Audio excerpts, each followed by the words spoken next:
Toharoh, bersuci, wudu, mandi, tayamum, dan istinja.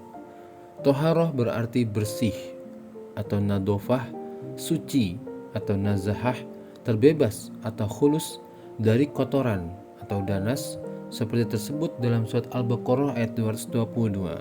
Sesungguhnya Allah menyukai orang-orang yang bertaubat dan orang-orang yang mensucikan diri. Menurut syara, toharoh itu adalah mengangkat atau menghilangkan penghalang yang timbul dari hadas dan najis. Dengan demikian, toharoh syara terbagi menjadi dua, yaitu toharoh dari hadas dan toharoh dari najis. Yang pertama, toharoh dari hadas. Toharoh dari hadas ada 3 macam, yaitu wudu, mandi, dan tayamum. Alat yang digunakan untuk bersuci adalah air mutlak untuk wudu dan mandi, tanah yang suci untuk tayamum. Wudu, menurut lughat atau bahasa, wudu adalah perbuatan menggunakan air pada anggota tubuh tertentu. Dalam istilah syara, wudu adalah perbuatan tertentu yang dimulai dengan niat. Mula-mula wudu itu diwajibkan setiap kali hendak melakukan sholat, tetapi kemudian kewajiban itu dikaitkan dengan keadaan berhadas. Dalil-dalil wajib wudu.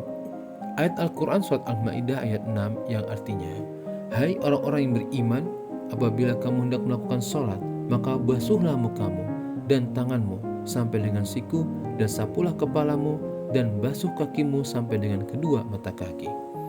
Hadis Rasulullah SAW yang artinya, Allah tidak menerima sholat seseorang kamu bila ia berhadas sampai ia berwudu. Hadis riwayat Baihaqi, Abu Daud, dan Tirmizi. Fardu wudu, yaitu pertama niat, kedua membasuh muka, ketiga membasuh tangan, keempat menyapu kepala, kelima membasuh kaki, dan keenam tertib. Sunat wudu, yaitu 1. Membaca basmalah pada awalnya, kedua membasuh kedua telapak tangan sampai ke pergelangan sebanyak 3 kali sebelum berkumur-kumur walaupun diyakini tangannya itu bersih. Ketiga, madmanah, yakni berkumur-kumur memasukkan air ke mulut sambil mengguncangkannya lalu membuangnya. Keempat, istinsyaqa, yakni memasukkan air ke hidung kemudian membuangnya. Kelima, meratakan sapuan ke seluruh kepala. Keenam, menyapu kedua telinga. Ketujuh, menyela-nyela janggut dengan jari. Kedelapan, mendahulukan yang kanan atas yang kiri.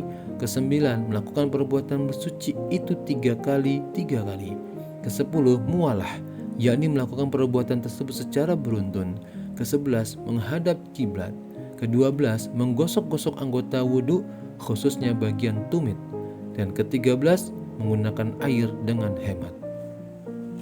Terdapat 3 pendapat mengenai kumur-kumur dan menghisap air di dalam wudu, yaitu yang pertama, kedua perbuatan itu hukumnya sunnah.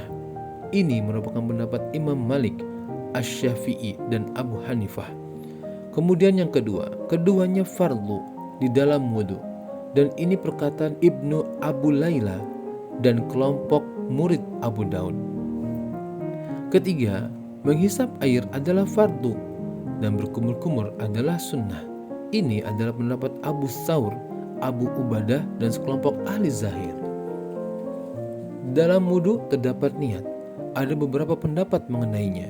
Sebagian ulama Amsar berpendapat bahwa niat itu menjadi syarat syahnya wudu. Mereka adalah Imam Asy-Syafi'i, Imam Malik, Imam Ahmad, dan Abu Thawr, dan Abu Daud. Sedang fuqaha lainnya berpendapat bahwa niat tidak menjadi syarat atau syahnya wudu. Mereka adalah Imam Abu Hanifah dan Ats-Tsauri. Perbedaan mereka karena perbedaan pandangan mengenai wudu itu sendiri, yang memang bukan ibadah murni seperti sholat. Hal ini dilakukan demi mendekatkan diri kepada Allah Subhanahu wa Ta'ala. Hal-hal yang membatalkan wudu.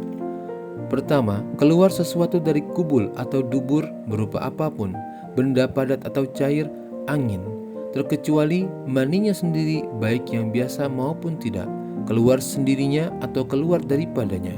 Dalil yang berkenaan dengan hal ini yaitu surat Al-Ma'idah ayat 6 yang artinya atau keluar dari tempat buang air atau kakus. Yang kedua, tidur, kecuali duduk dalam keadaan mantap.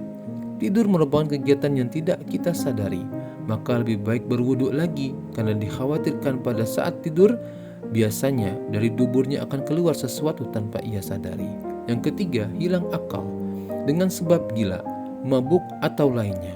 Batalnya wudhu dengan hilangnya akal adalah berdasarkan kias kepada tidur dengan kehilangan kesadaran sebagai persamaannya. Yang keempat, bersentuh kulit laki-laki dan perempuan. Firman Allah dalam surat An-Nisa ayat ke-43 yang artinya, atau kamu telah menyentuh perempuan. Hal tersebut didasari pada sentuhan. Yang pertama, antara kulit dengan kulit.